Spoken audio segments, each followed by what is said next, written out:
How are you today? I'm good. I'm good. Thank you. How are you? Yeah, well, I was expecting better weather for today, but rain Oh, is fine. We can um, manage I'm, that one. yeah, sure. I'm in Burgundy at the moment, so here it's a bit grey too. Yeah. I just had an interview with some guys in South Africa, and they had in the background like all green and sunny, and I was like, that looks nice. Yeah. Yeah, well, we can't have it all, so It's like that. Oh well. even fog Okay. is good. All Yeah. right. Let's get it. So yeah, we have those interviews. Usually doesn't take more than like 20, 30 minutes of your time. I'll start with some questions. Then once we're done, we edit the interview, send it for you to review it. And once you're happy with it, we publish it on the website. And that's pretty much how it goes. All right. Okay. That's it. I just have one question before we Yeah. start. I saw you guys are really into domain names, and your blog is filled with companies that purchase different domains and change it and whatnot. Mhm. And I'm just curious to see what is the connection or where is the passion for this Sure. subject? So the short background, I guess, is our business that is the business that is generating cash, and that's the profitable side of it, is actually on markupgrade.com. So what we do is we advise, consult businesses on what's the best name for their brand, and help them secure it. So that can be a new company that's looking for a name and the matching domain name, or a company that's looking for a better name, or a company that has some sort of a compromised name with a different extension or added words, and now they've grown. Or they're like coming out of their local market and they need a more global name, etc., etc. We help with that. So in the process of Okay. doing that, we got to realize that a lot of people are not familiar with domain names at all as brand assets. You know, people oftentimes see them as like, well, just any name will do. And it's yeah, I mean, it's really crazy what sort of a bad advice people are given, even by some like really high level marketing agencies. And just because it's not badly intended, it's just people don't understand those things. They kind of seen as, oh, that's, the technical guys can cover that. And yeah, obviously there is a technical side of it, but it is also, especially now, like with digital acceleration and everything, they are also brand assets and very important ones. So that's how smart branding came about, where you really would struggle to explain everything to somebody starting on a very base level over a phone call.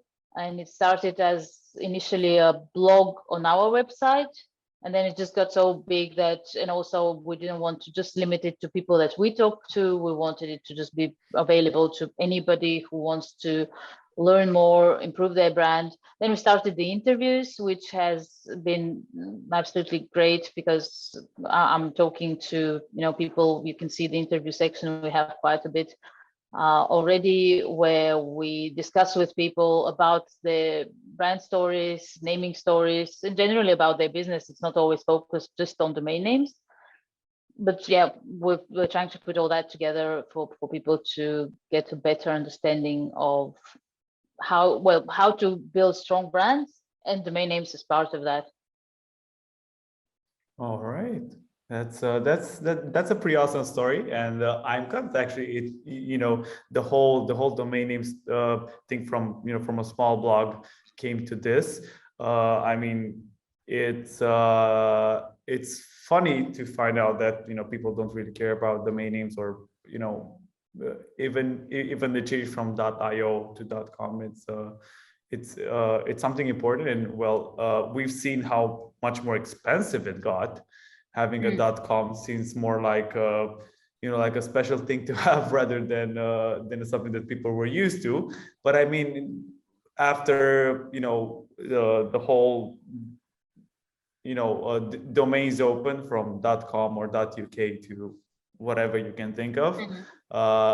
It made a big switch, and yeah, as you said, having a domain name that actually fits your business and you know, a global business, if you're now one, yes, it is a must do. So all right, that's an awesome story. So let's get to the interview and see how it goes. Sure. Yeah, let's start with tell me a little bit about yourself and your company. What do you do? All right, so I am the CEO of Opti-Offer. Before getting into tech, I basically used to sell commercial kitchen equipment. So I had a pretty regular local job selling equipment, commercial equipment for restaurants. And well, a couple of years ago, I wanted to make a change, and also the whole business started from my own problems at work. And what we are doing right now as a company, we are actually, we want to change the way businesses buy and sell commercial equipment and supplies by changing how product catalogs work. Okay. And yeah, so in a nutshell, think of Opti-Offer as a network that helps food service owners connect with curated suppliers and manufacturers of equipment and supplies.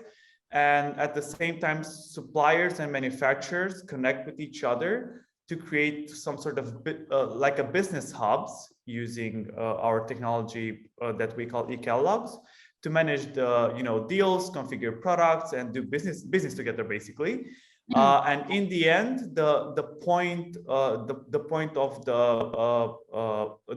Opti-Offer is to get rid of PDFs, Excels, and hundreds of emails containing text and calls Yeah, I was just gonna that ask you, have how did that work before, or how does that an generally work without your product? Yeah, it kind of still works the same as it did in 1980s, to be honest with you. So it's everything starts from nowadays, of course, the only change is it starts from a PDF rather than a printed catalog.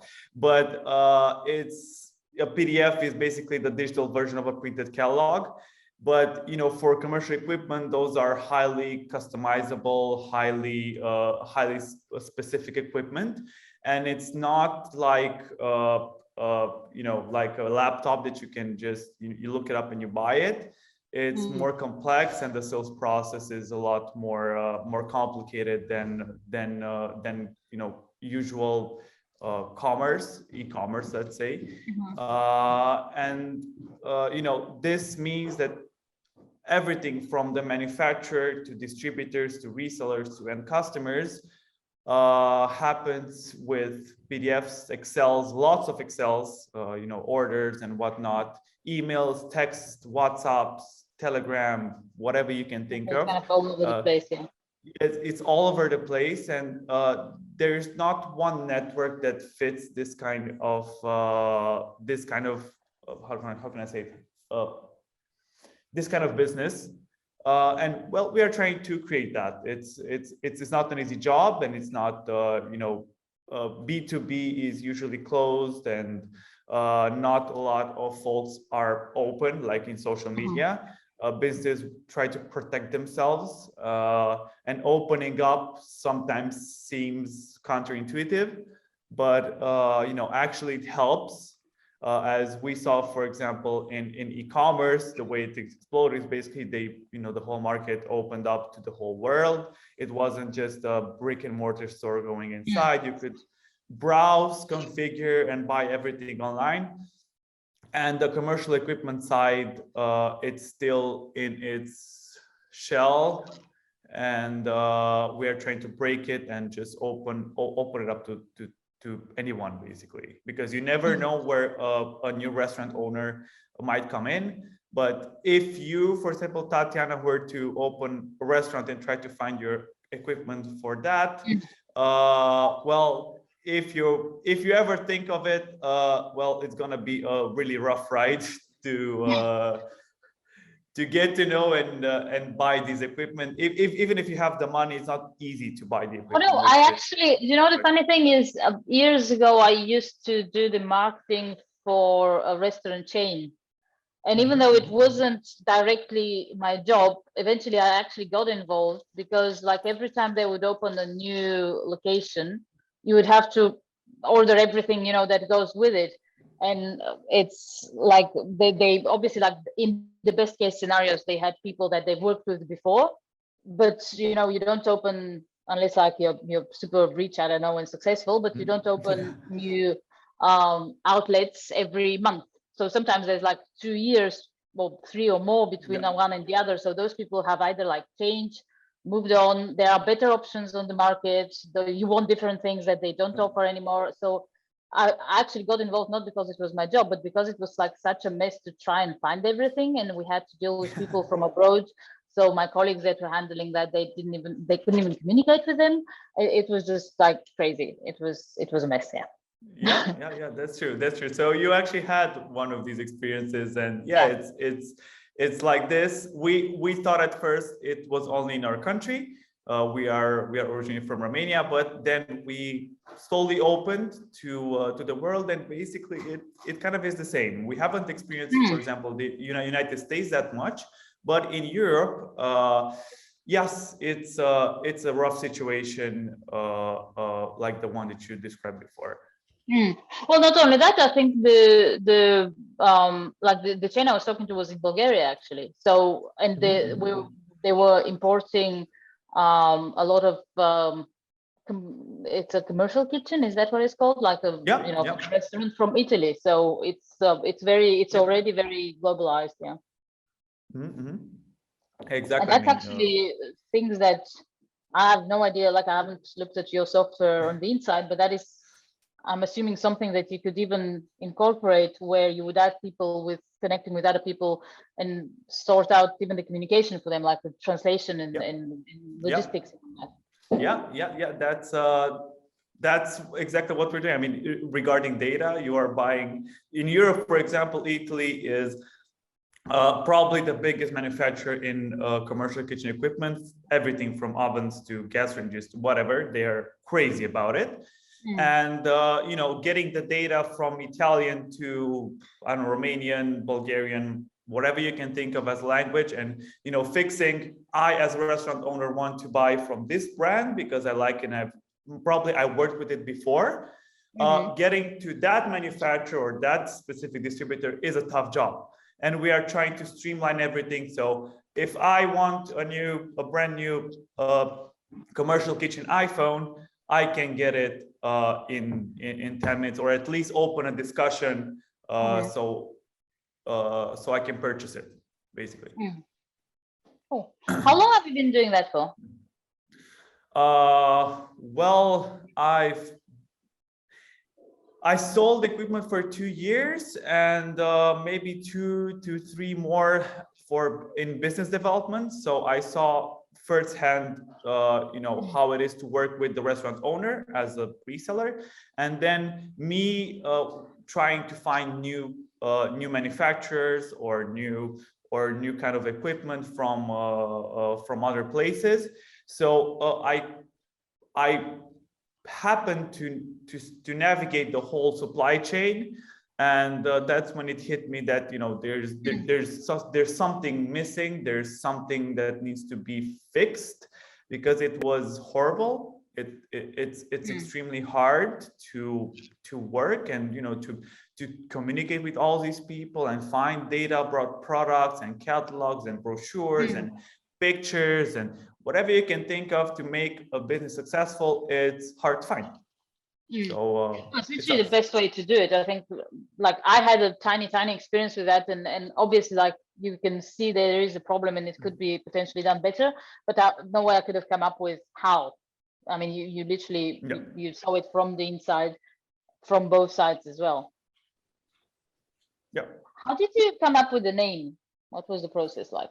The name for the brand? So me and my co-founder aren't really marketing guys, or we are not that kind of, I mean, we see colors with blue and green. We are not really that in depth with with definitely goes with marketing and branding, but we actually knew, and we always wanted to start with the branding.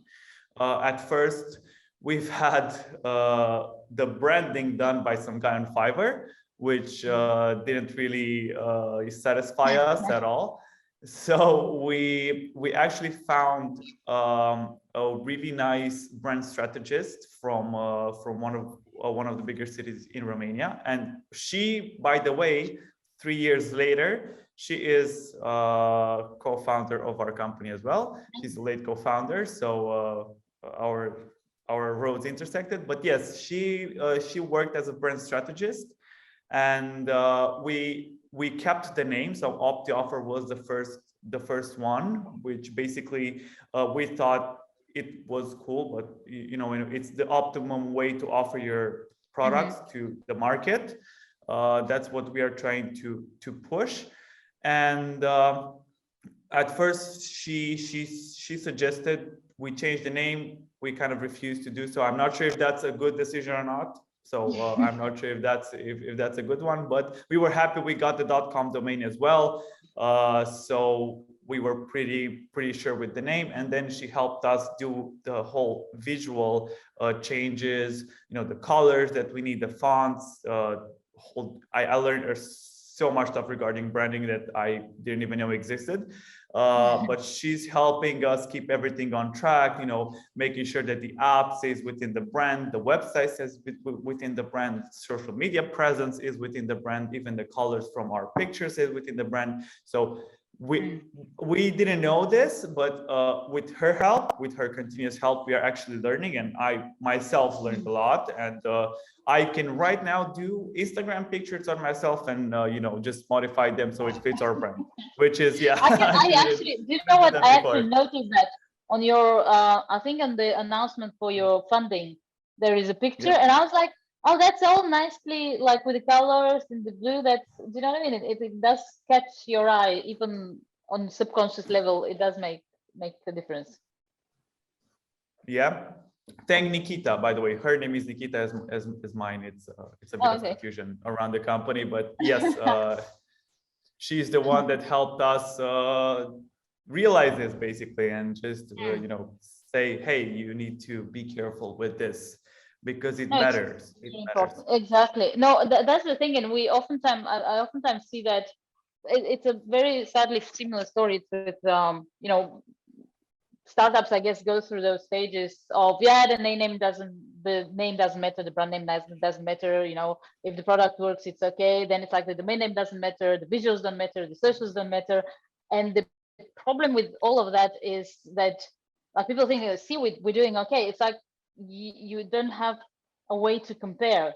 Like you don't know what you're missing if you've never had it, and it can actually literally like stab you in the back, and you won't even know it was that. So it's really good that you've had somebody early on to capture and take care of those things, and I think it does make a huge difference. Yeah, and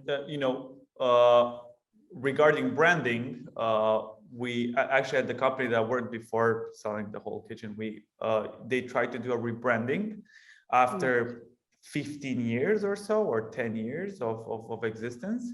And that went really weird. I mean, the customers didn't actually know what's happening, if we were still alive. So actually got me thinking, okay, we should care about brand. We didn't know how to do it at all, but we should care about having at least consistency, or knowing at least before what is a direction, so we can have some sort of a different a different path. Because from the way I see branding is, the company is like a person. So if I would tattoo myself in 2 days from all of my body, people wouldn't know that I'm myself, and I wouldn't wear my glasses.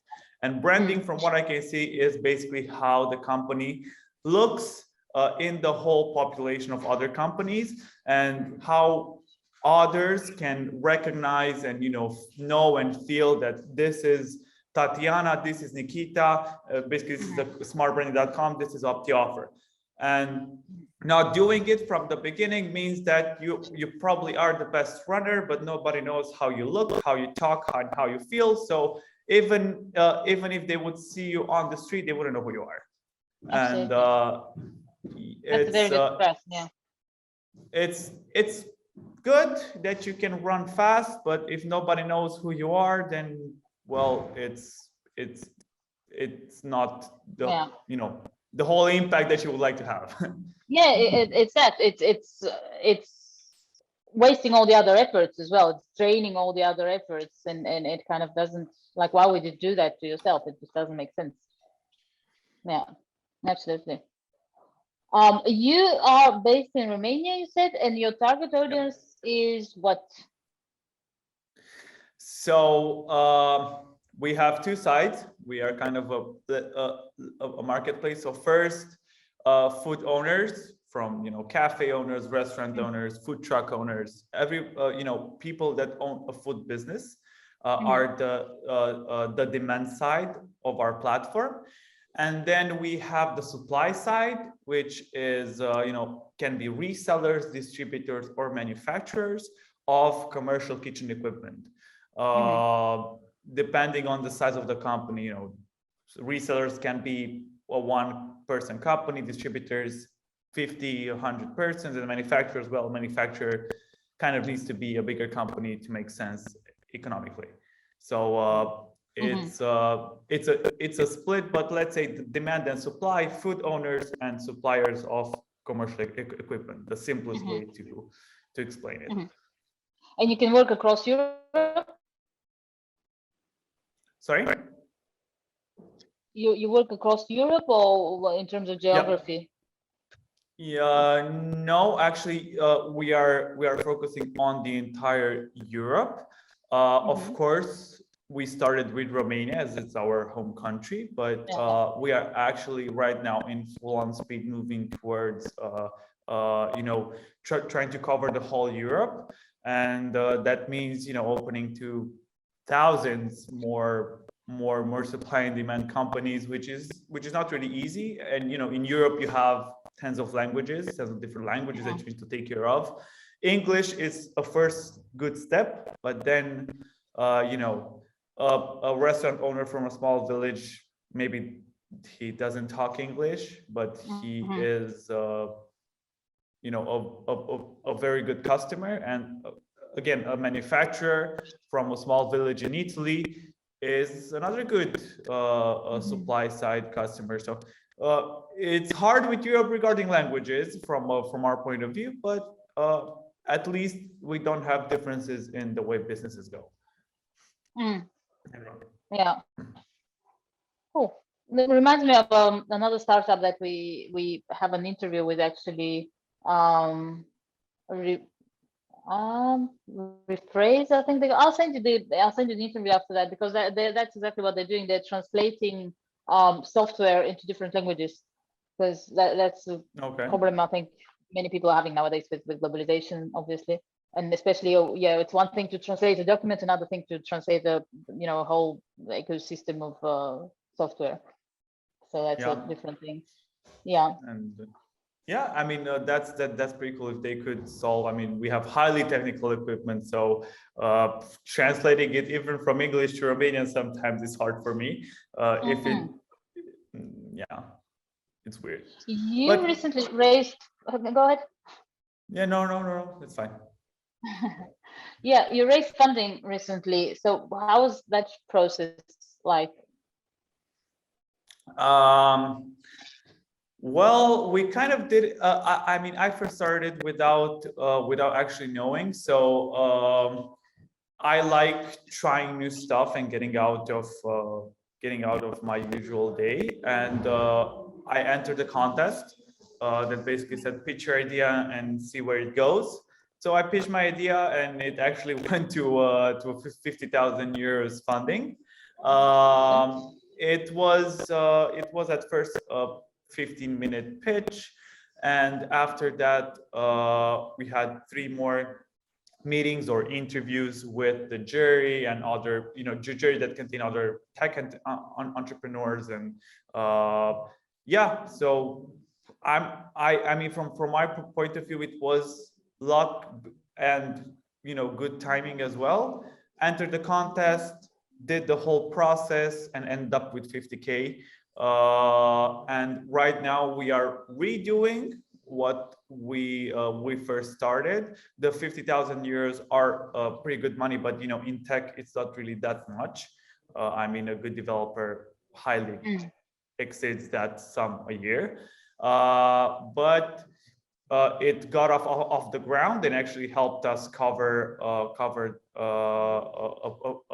pretty good size of the Romanian market. And right now, moving towards Europe, we have started the seed round, which is the second funding round, and now we are looking for a lot more runway of a 4 million euro round, just so we can actually cover and cover the entire Europe and document the supply and demand side. Cool, that's exciting. So yeah, my next question. Oh, yeah, there was another one. Oh, what's new and exciting?